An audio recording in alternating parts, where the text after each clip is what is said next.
Class 12th chapter number 6 determinant RD. Sharma का MCQ का question number 8 है।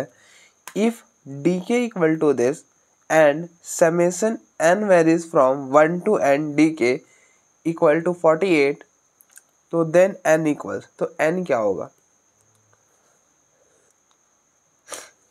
तो आप देखो आपको क्या दिया हुआ है, आपको दिया हुआ है summation n varies from 1 to n DK which is equal to 48। ठीक है, अब देखो समेशन का मतलब होता है सब, और आप देखो n कहाँ से, n 1 से n है, मतलब n आपका 1 है, 2 है, 3 है, सो ऑन n है। ठीक है, आपका n क्या है, आप देखो n जो है वो 1 से n तक, आप इसको ऐसे हम पढ़ते हैं n varies from 1 to n, मतलब आपका n 1 है, 2 है, 3 है एंड सो ऑन n है। ठीक है, तो पहले आप 1 यहाँ पे डालो, अच्छा यहाँ पे k होगा, k varies from 1 to n है, मतलब k आपका 1 से 1, k जो है आपका वो 1 2 3 एंड सो ऑन n है। तो आप पहले k के जगह, पहले k क्या 1 है तो आप 1 डालो k के जगह, तो ये हो जाएगा d1 प्लस समेशन है तो फिर प्लस लगाओ, फिर नेक्स्ट डालो 2, k2 है तो 2 डालो, तो ये हो जाएगा d2, फिर प्लस और फिर नेक्स्ट क्या है 3 है ना, तो आप k के जगह 3 रिप्लेस करो, तो ये हो जाएगा d3 एंड सो ऑन। इसी तरह से लास्ट में क्या डालना है, n डालना है, तो आप n डाल दो, तो ये हो जाएगा dn which is equal to 48। ठीक है, अब आप देखो d1, आप ध्यान रखना आपने k की वैल्यू डाली है तो आप n में मत रिप्लेस कर देना, ये n वाला एज इट इज आएगा, सिर्फ जहाँ पे k है ना वहाँ पे वेरी करेगा। आप देखो dk ये बताता है कि कौन सा वेरी करेगा, आप देखो dk तो d1 निकालना है, तो आप d1 तो आप कंपेयर करो, आपको k की जगह क्या नजर आ रहा है, 1 नजर आ रहा है, तो अब जहाँ पे k है वहीं पर 1 डालना, n की जगह 1 मत डाल देना। ठीक है, वरना गलत हो जाएगा। आप जैसे ही k की जगह यहाँ पे 1 डालोगे तो ये तो यहाँ पे तो k है नहीं, तो ये एज इट इज आएगा 1, यहाँ पे k है तो आप यहाँ पे k की जगह 1 डाला, 2 इंटू 1 2, यहाँ पर 1 डाला तो ये हो जाएगा 2 इंटू 1 माइनस 1, तो 2 इंटू 1 2 और फिर माइनस 1, ये 1 हो जाएगा, तो यहाँ पे 1 और बाकी ये as it is n square plus n plus 2 और ये हो गया n स्क्वायर, ये हो जाएगा n स्क्वायर प्लस n और ये हो गया n square plus n plus 2। ठीक है, फिर प्लस है और फिर d2, तो आप कंपेयर करो d2 dk के लिए ये दिया हुआ है तो आपको d2 निकालना है, तो आप क्या करो, आप कंपेयर कर लो ना, आप देखो k के जगह 2 रिप्लेस कर दो, यहाँ पर k के जगह 2 रिप्लेस कर दो, तो आप देखो ये तो एज इट इज 1, यहाँ पे k के जगह 2 डालोगे तो ये हो जाएगा 2 इंटू 2 4 हो जाएगा, तो यहाँ पे 4 और फिर यहाँ पे 2 डालोगे तो ये हो जाएगा 2 इंटू 2 और माइनस 1, ये हो जाएगा 2 इंटू 2 4, 4 माइनस 1 3 हो जाएगा, तो 3 और बाकी ये दोनों कॉलम में तो k है ही नहीं, तो एज इट इज आ जाएगा n square plus n plus 2 n square n square plus n square plus n plus 2। ठीक है, फिर प्लस d3, इस बार आपको k की जगह क्या रिप्लेस करना है, इस बार k की जगह में 3 रिप्लेस करना है। आप कंपेयर कर लो, आप देखो k की जगह क्या नजर आ रहा है, 3 नजर आ रहा है, तो आप k की जगह 3 रिप्लेस कर दो, डालो यहाँ पर, ये हो गया 1, यहाँ पे k की जगह 3 डालोगे तो 2 इंटू 3 6 हो जाएगा, तो 6, फिर यहाँ पे 3 डालोगे तो ये हो जाएगा 2 इंटू 3 माइनस 1, तो हो जाएगा 2 इंटू 3 6, 6 माइनस 1 5, तो यहाँ पे 5 आ जाएगा। ठीक है, और बाकी इस दो कॉलम में तो k है, k प्रेजेंट नहीं है, तो एज इट इज आ जाएगा n square plus n plus 2 और यहाँ पे n स्क्वायर, ये हो गया n square plus n square plus n plus 2 plus so on dn। आप कंपेयर करो n के जगह k के जगह आपको क्या नजर आ रहा है, n नजर आ रहा है, तो आप k के जगह यहाँ पे n रिप्लेस कर दो, तो 1 और यहाँ पे n डालोगे तो ये हो गया 2n, यहाँ पे n डालोगे, आप देखो ना k की जगह यहाँ पे n डालो, ये हो जाएगा ना 2n, और यहाँ पे n डालोगे तो 2n माइनस 1, यहाँ पे हो गया n square plus n plus 2, ये हो गया n स्क्वायर, यहाँ पे हो जाएगा n square plus n square plus n plus 2। ठीक है, यहाँ तक ठीक है, यहाँ तक तो कोई दिक्कत नहीं होने चाहिए हमें। ठीक, अब आप देखो, हाँ मैं आपको एक छोटा सा चीज़ रिकॉल कराता हूँ। आपने ये चीज़ पढ़ा होगा कि आप किसी भी डिटर्मिनेंट को ना सब में एक्सप्रेस कर सकते हो। जैसे आपके पास अगर ये कोई डिटर्मिनेंट है, हम छोटा सा एग्जांपल लेंगे 2 ऑर्डर का ही, a plus b c plus d i plus j, और यहाँ पे मान लेते हैं h प्लस क्यू। ठीक है, कोई दिक्कत नहीं, कुछ भी मान लो, चलिए p प्लस क्यू मान लेते हैं। अच्छा लगे, ठीक है। अब आपने प्रॉपर्टी पढ़ी है कि किसी भी डिटर्मिनेंट, मतलब हम ना इसको इस वाले कॉलम या फिर इस वाले कॉलम को ब्रेक कर सकते हैं 2 कॉलम में। अगर कुछ ऐसा बन रहा हो कि टर्म मतलब एलिमेंट प्लस एलिमेंट, आप ब्रेक 2 कॉलम को तभी ना करोगे जब कुछ ऐसा बन, अगर सिंगल एलिमेंट रहा तो इसको आप कैसे ब्रेक कर पाओगे? इस सिंगल एलिमेंट को मतलब ऐसा तो नहीं करोगे ना कि इसको जबरदस्ती एकदम, वो तो जबरदस्ती वाली बात हो जाएगी ना। अगर हम इसको ब्रेक करेंगे तो ये तो सिंगल है, तो इसको तो ब्रेक कर नहीं पाओगे। लेकिन जब मान लीजिए किसी भी कॉलम में अगर कुछ ऐसा बनता है कि एलिमेंट प्लस एलिमेंट, तब हम उस कॉलम को ब्रेक कर सकते हैं। जैसे कि यहाँ पे बन रहा है, जैसे a plus b c plus d बन रहा है ना, तो हम ना इस वाले कॉलम को ब्रेक कर सकते हैं, ऐसे हम इस वाले कॉलम को भी ब्रेक कर सकते हैं। ठीक है, लेकिन आपने प्रॉपर्टी पढ़ी है कि हम किसी भी डिटर्मिनेंट को सम में एक्सप्रेस कर सकते हैं। लेकिन सम में एक्सप्रेस तो कर सकते हैं, लेकिन वो प्रॉपर्टी बोलती थी कि हम एक रो या फिर एक कॉलम को एक वक्त में सिर्फ एक रो या एक कॉलम को ही सम में एक्सप्रेस कर सकते हैं। जैसे अगर हम थोड़ी देर के लिए सपोज कर ले कि अगर हम इस वाले कॉलम को तोड़ रहे हैं 2 कॉलम में, तो ये वाला कॉलम एज इट इज आएगा। अगर हम इस वाले डिटर्मिनेंट को सम में एक्सप्रेस करना चाह रहे हैं इस वाले कॉलम से, तो ये वाला कॉलम एज इट इज यहाँ पे लिखाएगा i plus g p plus q, i plus g p plus q. ठीक है, और अब देखो हमने इस वाले कॉलम को ब्रेक करा है, तो प्लस के जो इस साइड है ए सी यहाँ पे आएगा, और प्लस के जो उस साइड है बी और डी वो यहाँ पर आएगा। ठीक है, कुछ इस तरह से ब्रेक करते हैं। ठीक है, अब देखो अगर ऐसा है तो हम इसको ऐसा लिख सकते हैं, अगर कुछ ऐसा है तो हम इसको ऐसा भी तो लिख सकते हैं। आप फिर से सुनो, अगर इस चीज को हम ऐसा लिख सकते हैं तो हम ऐसा भी लिख सकते हैं। बस करना क्या होता है कि जो कॉलम सेम है वो कॉलम तो एज इट इज आ जाएगा, और जो प्लस है उसको प्लस कर दो। आप देखो a plus b c plus d. ठीक है, तो वही यहाँ पे भी हम करेंगे। आप देखो ये कॉलम सारा में सेम है, तो हम डिटर्मिनेंट को प्लस, इसको ना हम क्या करेंगे कि हम एक डिटर्मिनेंट में लिखेंगे। ये जो n डिटर्मिनेंट है ना, हम इसको पहले n डिटर्मिनेंट में लिख लेंगे तो हमें सॉल्व करना इजी होगा थोड़ा, इसलिए हम इसको n डिटर्मिनेंट की जगह सिर्फ एक डिटर्मिनेंट में लिखना चाहते हैं।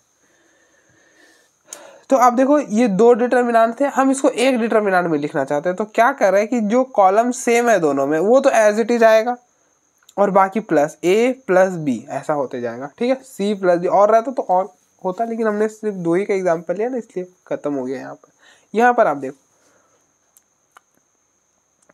अब देखो जो सेम है, जैसे ये 2 कॉलम हर में है, तो इसको तो आप एज इट इज लिख दो, n square plus n plus 2 n square, n square plus n square plus n plus 2। ठीक है, और बाकी वेरी कर रहा है तो आप ऐड कर दो उसको। हम देखो इस वाले कॉलम को ऐड करें, मतलब ऐसे 1 plus 1 plus 1 plus so on 1।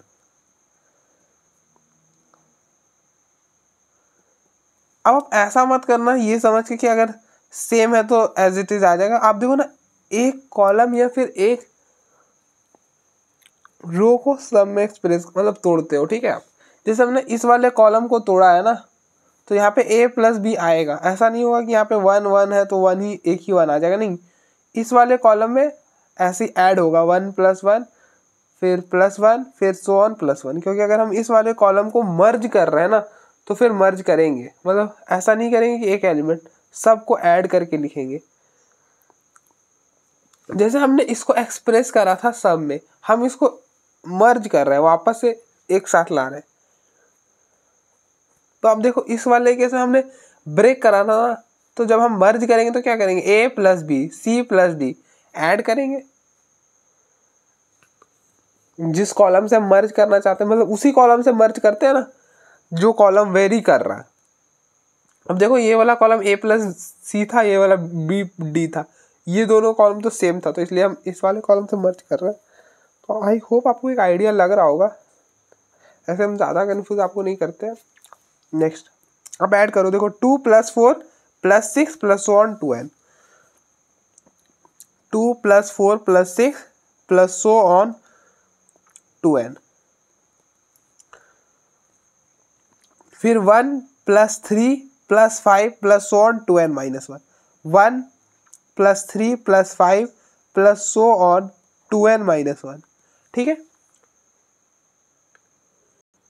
तो आप बस इतना समझ के चलो कि जैसे जिस कॉलम से हम मर्ज कर रहे हैं, जैसे ये दोनों कॉलम सेम था तो इसको तो एज इट इज लिख दिया, हम इस वाले कॉलम से मर्ज कर रहे हैं तो सेम भी रहेगा, तब भी हम ऐड करेंगे, ठीक है। जिस कॉलम से मर्ज करें उसमें ऐड होगा सारा, ठीक है। अब देखो यहाँ पर 1 + 1 + 1, पहले हम इस पर इस वाले पर बात करें, सो ऑन +1 है, ठीक है। अगर ये 3 1 होते, 1 2 3, 3 1 है तो इसका आंसर 3 आता। अगर हम 10 1 ले लें, सो ऑन ये 10 होगा तो इसका आंसर क्या आएगा, 10 आएगा। 1 + 1 + 1 3, और फिर मतलब 10 1 है तो इसका आंसर 10 आएगा। अगर ये n 1 है, ये कितने टाइम्स है, ये n टाइम्स है, कितने टाइम्स है, n टाइम्स है, तो इसका आंसर n आएगा। अब देखो 3 1 थे तो 3 आया, 10 1 थे तो 10 आया, तो n 1 है तो n आएगा, विच इज इक्वल टू 58,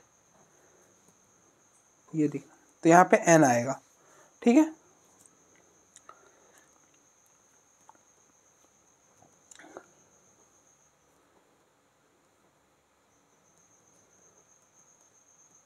ठीक है, अब आप देखो इसमें, देखो ये वाला 2 + 4 + 6 + so on +2n, ये सीक्वेंस किसमें है, आप देखो इसको इससे माइनस करो, इसको इससे माइनस करो, 4 - 2 2, इसको इससे माइनस करो, 6 - 2 सॉरी 6 - 4 2। आप देखो दोनों सेम, मतलब इन आप डिफरेंस करो तो सेम सेम आ रहा है, मतलब ये जो सीक्वेंस है वो AP में है, ठीक है। और आपको इनका सम करना है, तो AP में अगर हमको SN निकालना है और सीक्वेंस AP में, तो फॉर्मूला क्या होता है, SN का फॉर्मूला होता है AP के लिए n/2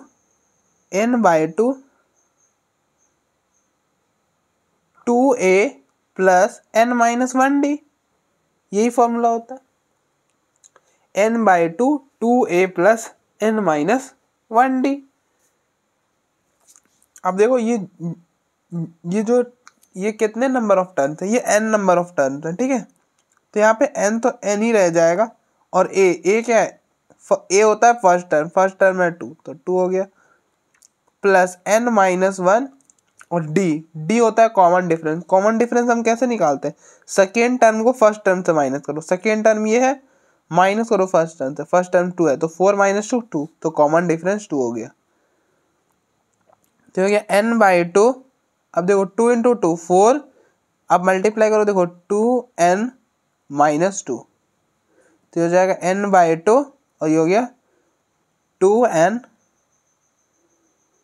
+ 2, तो हो गया n/2, यहाँ से n कॉमन, मतलब 2 कॉमन करो, ये हो जाएगा n + 1, तो ये 2 और ये 2 कैंसर, आप n को अंदर मल्टीप्लाई करो, n² + n, तो यहाँ पे लिख दो n² + n, ठीक है।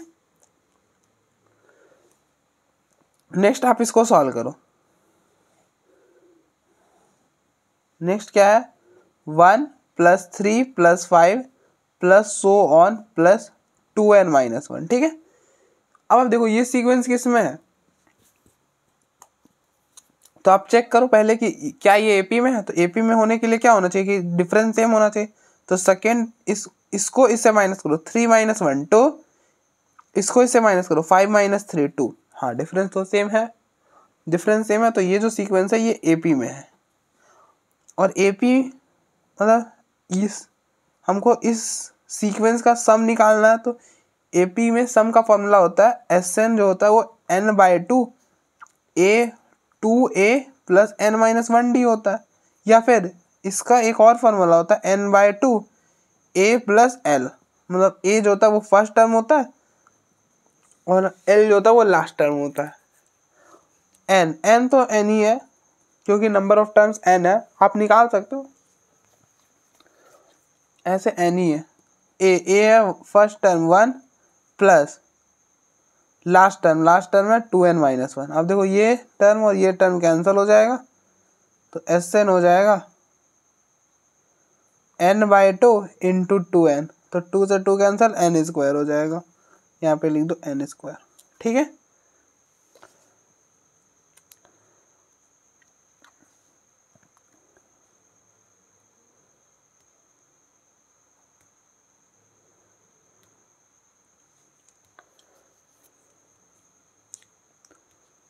अब हम देखो इस वाले रो में क्या कॉमन है, इस वाले रो में हम डायरेक्टली एक्सपेंड नहीं करेंगे, इस वाले रो में n कॉमन है, तो आप इस वाले रो में से n कॉमन कर लो। यहाँ से n कॉमन करोगे, लिख लेना, आप लिखना चाहोगे taking common n from R1 से हमने n कॉमन कर लिया, तो यहाँ पे बचेगा 1 1 1, यहाँ पे बनेगा n² + n, यहाँ पे बनेगा n² + n + 2, n² + n, ये हो गया n², यहाँ हो गया n², यहाँ पे हो जाएगा n² + n + 2।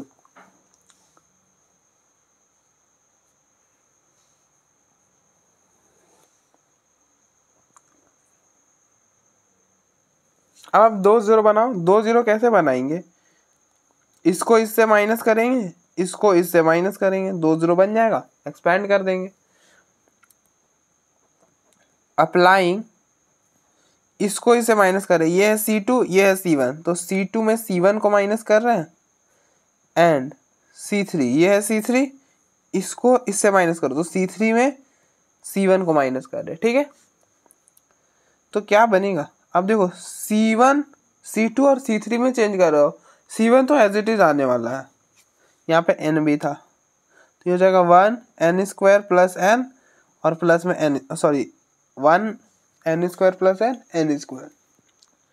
इसको इसमें माइनस करोगे तो आप देखो 1 - 1, ये बोल रहा है C2 - C1, ये है C2 का फर्स्ट एलिमेंट है 1 माइनस इसके करस्पॉन्डिंग में जो है C1 में वो है 1, तो 1 - 1 0 हो जाएगा। नेक्स्ट C2 का एलिमेंट है n² + n + 2 माइनस इसके करस्पॉन्डिंग जो C1 में है क्या है n² + n। आप माइनस को अंदर मल्टीप्लाई करो, n² + n + 2 माइनस को अंदर मल्टीप्लाई करोगे, -n² - n, ये टर्म और ये टर्म कैंसिल, ये टर्म और ये टर्म कैंसिल, पीछे 2 रह जाएगा, तो 2। इसको इससे माइनस करो तो n² माइनस इसके करस्पॉन्डिंग जो C1 में है n², तो n² - n² ये 0 हो जाएगा। नेक्स्ट C3 में आ जाओ, C3 का फर्स्ट एलिमेंट है 1 1 माइनस इसके करस्पॉन्डिंग जो C1 में है 1, तो 1 - 1 0 हो जाएगा, ठीक है। नेक्स्ट एलिमेंट है C3 का n² + n माइनस इसके करस्पॉन्डिंग जो C3 में है दैट इज n² + n। अब देखो ये पूरा टर्म कैंसिल होगा, 0 आ जाएगा, ठीक है। नेक्स्ट है C3 का एलिमेंट n² + n + 2 माइनस इसके करस्पॉन्डिंग जो C1 में है दैट इज n², तो n² से n² कैंसिल होगा, यहाँ पे बचेगा n + 2 which is equal to 58, ठीक है। अब आप एक्सपैंड कर दो, एक्सपैंड बाय R1,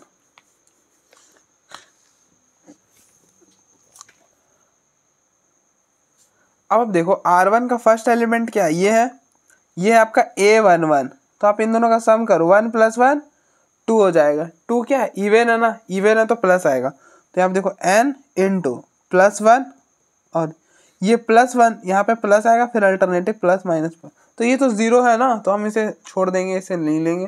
तो ये +1 को लिया, इसके सामने वाला रो और कॉलम को रिलेट करो और जो बचा उसका डिटरमिनेंट, ये इसका ये हो जाएगा 2 × n + 2, बीच में माइनस, 0 × 0 0, तो ये हो जाएगा 58। तो इसको 1 से करोगे यही आ जाएगा, तो ये हो जाएगा 2n n + 2 which is equal to 58। 2 से कैंसिल करोगे कि ये हो जाएगा 29, तो हो जाएगा n + 2 which is equal to 29।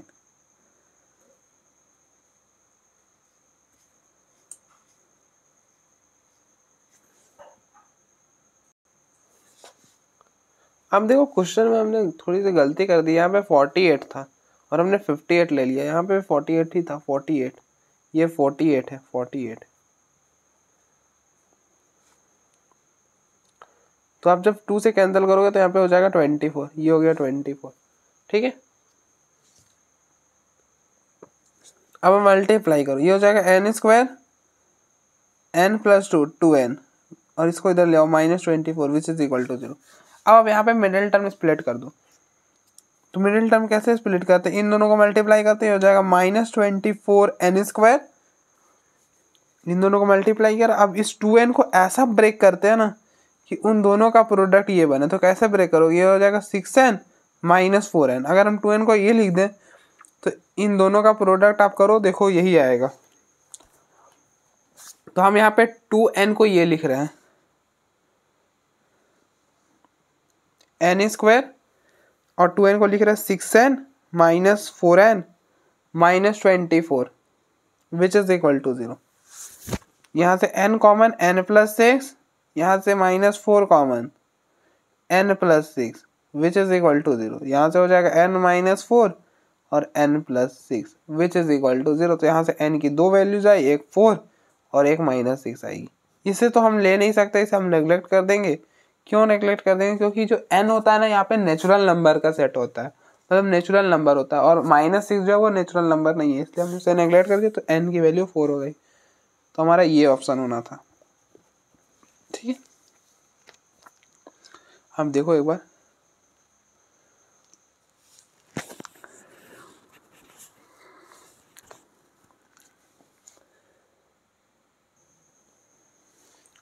Next question number 9 है, let this determinant which is equal to ax⁴ + bx³ + cx² + dx + e be an identity in x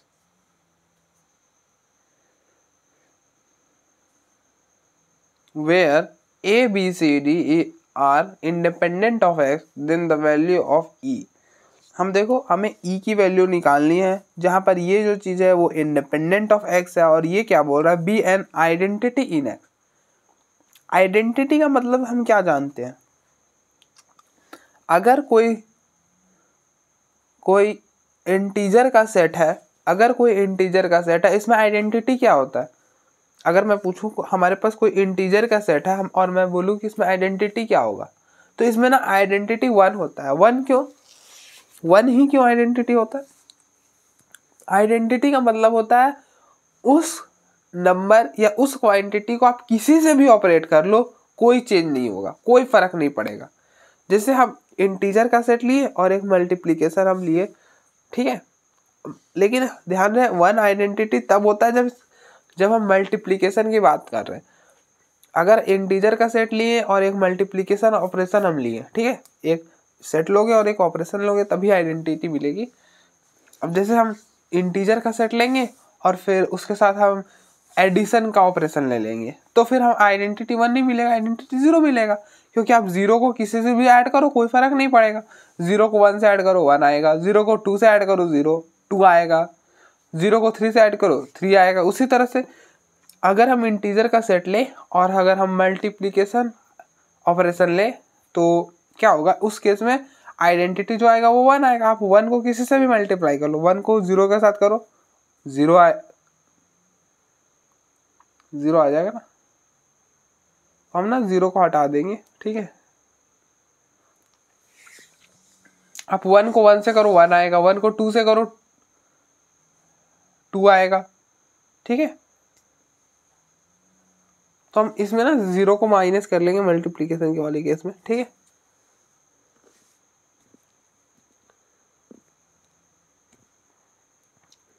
तो वो होता है आइडेंटिटी की वैसा एलिमेंट किसी भी सेट का, लेकिन उस पार्टिकुलर ऑपरेशन के लिए वो आइडेंटिटी कब कहेंगे, जब हम उस वाले एलिमेंट को किसी के साथ भी ऑपरेट कर ले, किसी के साथ भी ऑपरेट कर ले, कोई चेंज ना दे, मतलब कोई फर्क ही ना पड़े किसी को भी, तो वो हमारे पास जो एलिमेंट होता है ना वो आइडेंटिटी होता है। तो यहाँ पे यही बोलना चाह रहा है, be an identity in x. Identity मतलब ये एक्स में आइडेंटिटी, आप एक्स को किसी से भी ऑपरेट कर लो, कोई फर्क नहीं पड़ने वाला है, ठीक है। फिलहाल हम इस पर अभी नहीं बात करेंगे उतना डीपली, ठीक है।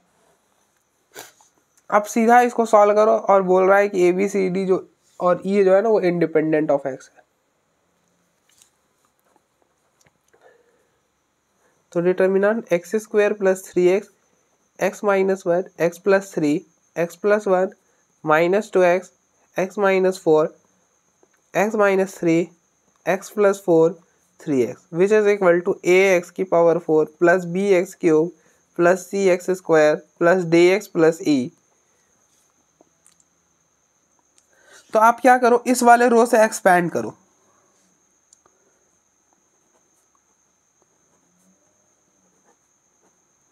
तो एक्सपैंड बाई R1। ये कौन सा एलिमेंट है, ये आपका A11 है, इन दोनों का सम करो, 1 + 1 2 हो जाएगा। 2 क्या है, इवन है, इवन है तो यहाँ पे प्लस लिख लो, और फिर अल्टरनेटिव प्लस माइनस प्लस, ठीक है।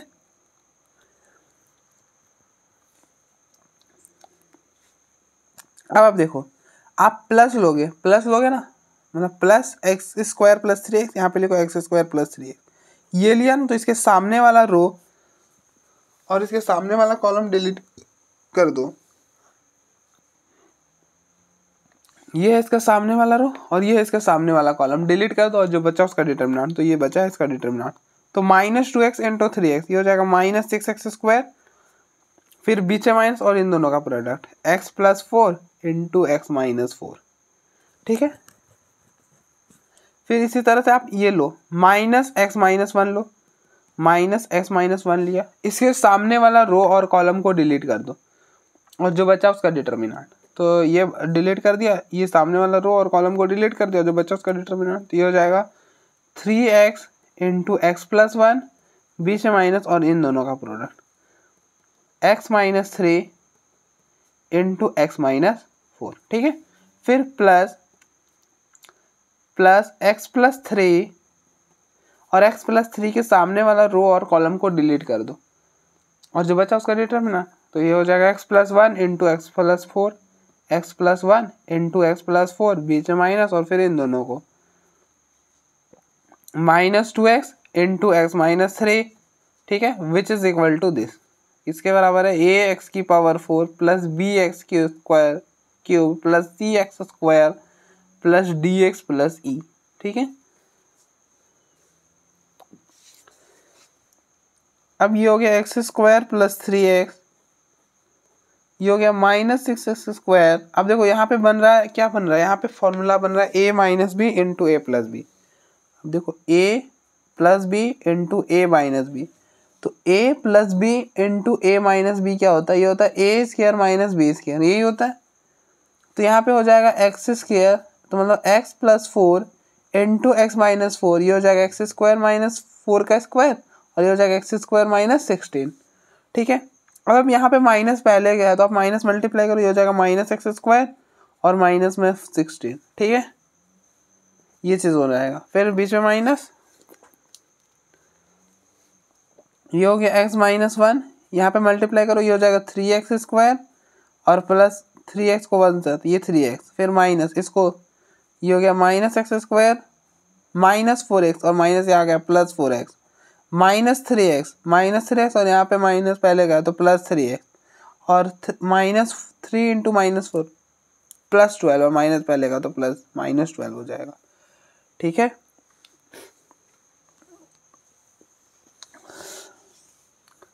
फिर x + 3 ये हो जाएगा x²। अब देखो 4x फिर 1 को इसके साथ x फिर 1 इंटू 4 यहाँ पे ये माइनस और ये माइनस प्लस बन जाएगा, मतलब ये माइनस और ये माइनस तो हट जाएगा, प्लस आएगा सीधे।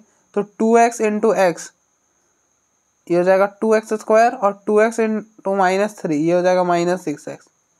ठीक है, which is equal to ax⁴ plus bx³ plus cx² plus dx plus e।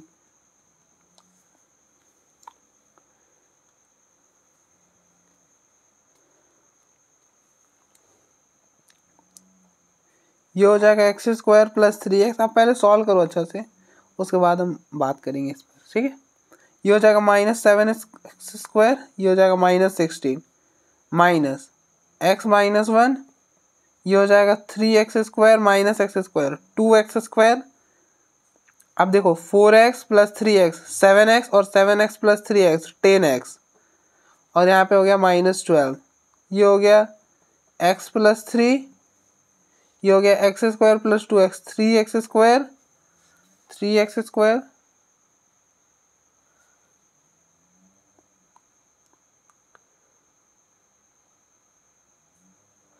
4x plus x 5x और 5x minus 6x minus x और plus 4 which is equal to ax⁴ plus bx³ plus cx² plus dx plus a।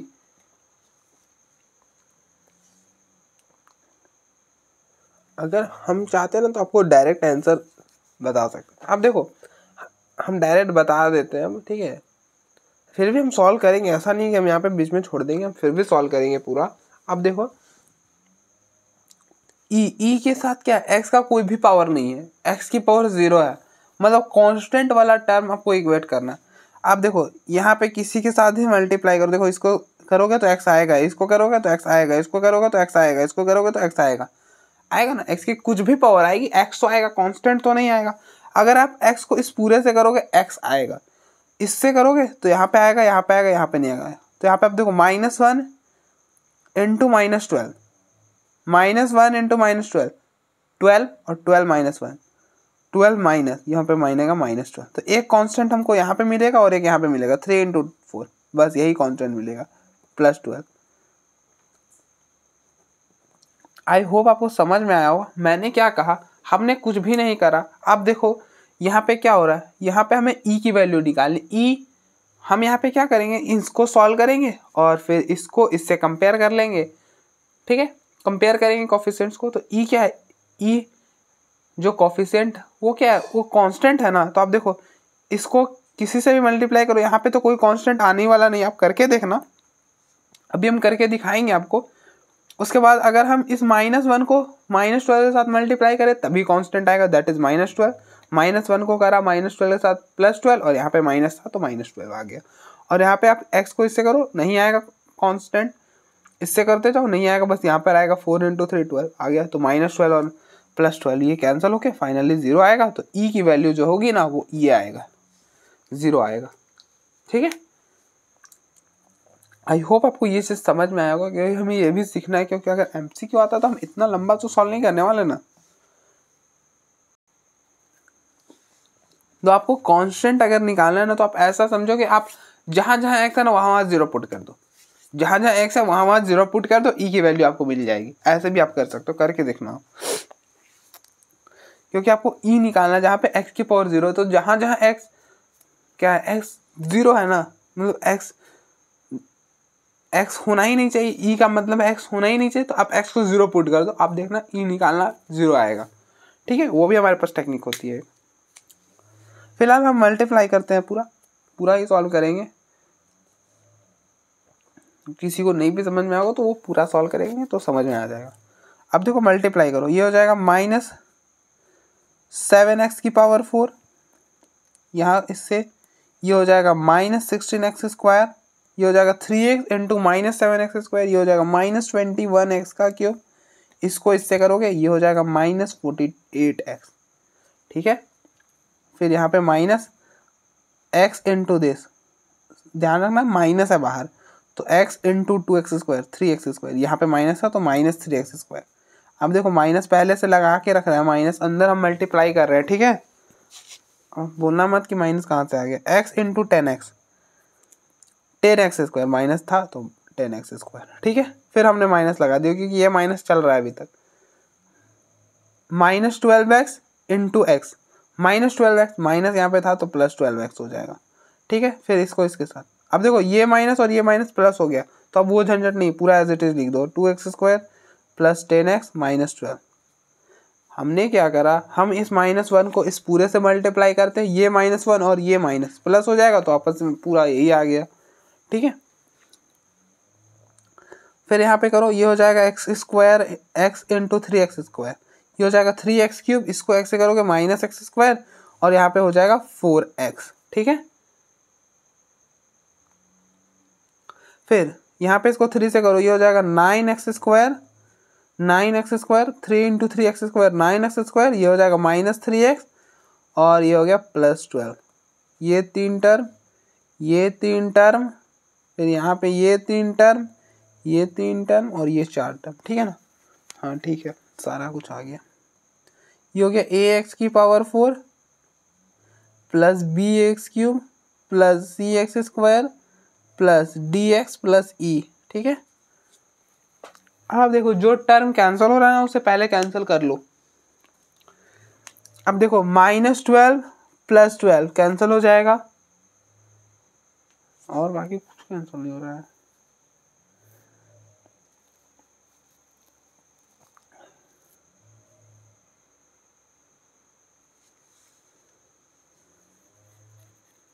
अब एक चीज देखो, ये हो रहा है -10x² माइनस x², कितना हो गया, -11x² हुआ ना। अब देखना -10x² minus x² minus 11x², और अब देखो 2x² और 9x², 11x², तो ये और ये कैंसिल हो जाएगा, ठीक है। आई होप आपको क्लियर हुआ होगा कि क्या क्या कैंसिल हुआ है। ठीक है, कैंसिल हो गया ना। अब नेक्स्ट, अब देखो 12x plus 10x, 12x plus 10x क्या हो गया, 22x, और 22x प्लस 4x 26x, और 26x में से -3x वो हो जाएगा 23x, तो हमारे पास बचा 23x, और यहाँ पे है -48x, तो -48x प्लस 23x ये हो जाएगा -25x, तो यहाँ पे लिख दो -25x, और कांस्टेंट तो कोई बच्चा नहीं तो 0 आ जाएगा।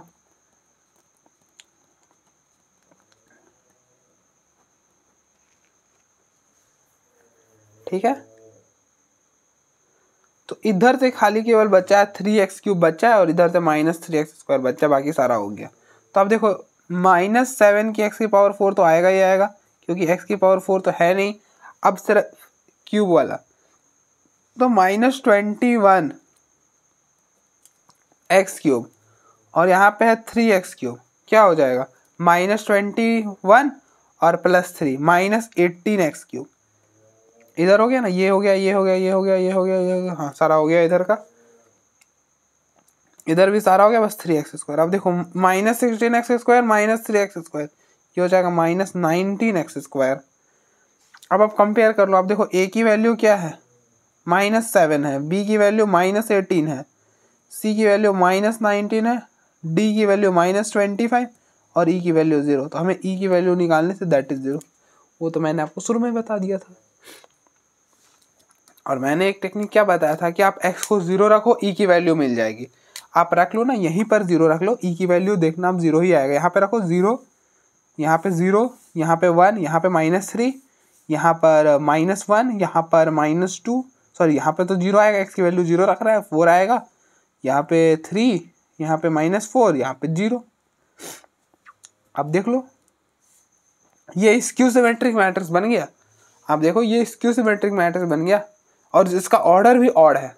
आपने प्रॉपर्टी पढ़ी है कि किसी भी स्क्यू सिमेट्रिक मैट्रिक्स का, आप चेक कर लेना, इतना कम मैं आपके लिए छोड़ता हूँ, आप चेक कर लेना, आप देखना ये स्क्यू सिमेट्रिक मैट्रिक्स बनेगा। और आपने प्रॉपर्टी पढ़ी थी कि किसी भी स्क्वायर सिमेट्रिक मैट्रिक्स का डिटर्मिनेंट 0 होता है, लेकिन कंडीशन होता है कि उसका ऑर्डर ऑड होना चाहिए, तो दैट इज 0, ऑर्डर ऑड है और स्क्यू सिमेट्रिक मैट्रिक्स। आप कुछ नहीं करना ना, आप देखो इसका ट्रांसपोज निकालो, आप इसको मैट्रिक्स के इक्वल ले लो, ए के इक्वल ले लो, क्या 0 1 -3 -1 0 4 और 3 -4 0।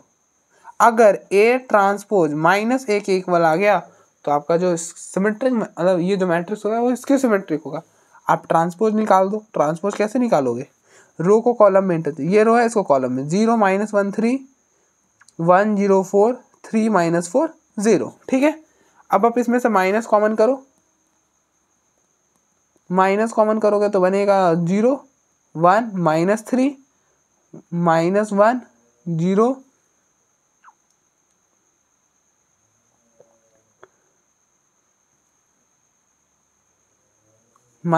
4 फिर 3 -3